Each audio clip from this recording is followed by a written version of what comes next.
มาฮอดก็เลยถามเปลี่ยนเงิน 2,000 บาท เปลี่ยนราคาเท่าใดเนาะ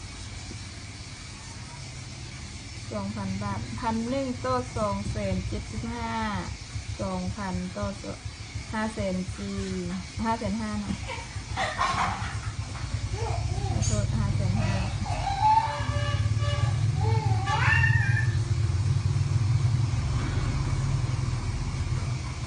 ก็เลยนับเงินให้5,500,000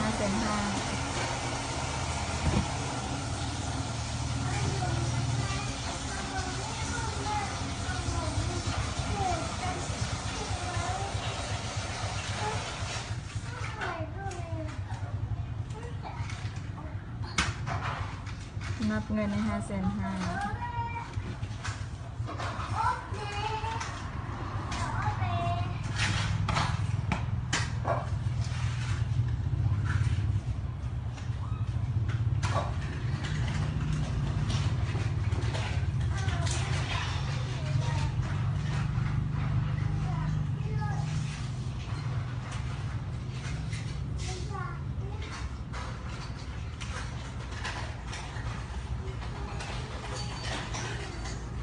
แล้วเราทำท่าเบิ่งคำเลือกคำเนาะ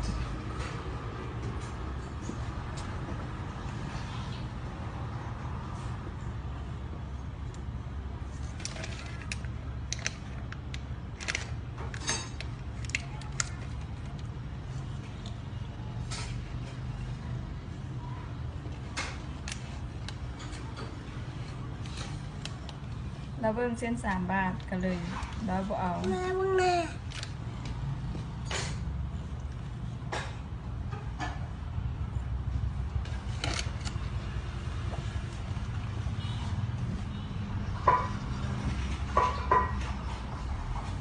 ถ้าเราถามว่าเอาใส่เขียนเราเปลี่ยนเส้น5 บาทนี่เท่าใด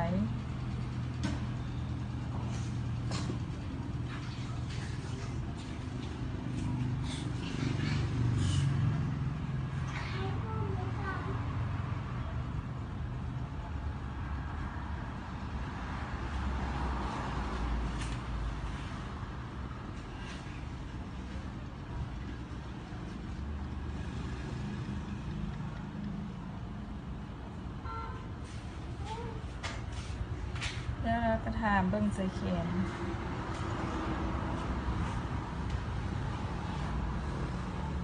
ออกมาให้เบิ่ง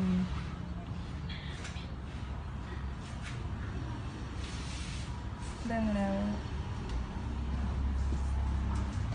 เราก็บ่เอา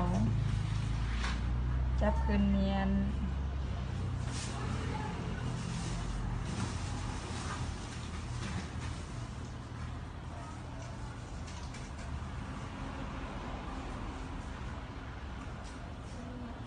แต่เราจะเบิ่งใส่เขียนเราตื้มราคาเท่าใดเนาะ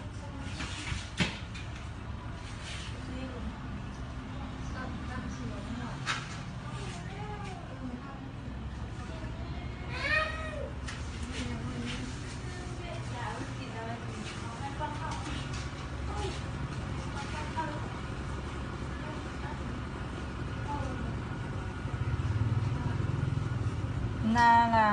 เอาหมองทาเนาะ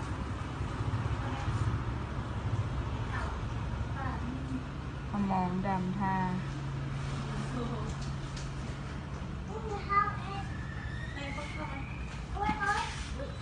เราทำท่าซื้อ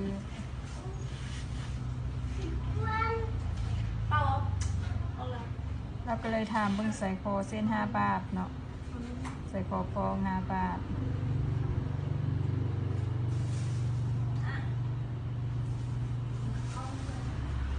เดี๋ยวเราก็จับเบิ่ง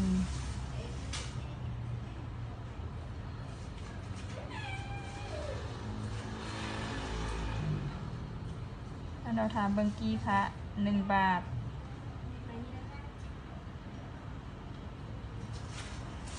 แล้วบ่เอาไงโพดแล้วก็เลยเอาตัว2 สลึงออกมาจับทำท่าซื้อแล้วเราขอเบิ่งตัวบาท1แล้วก็เลยจับ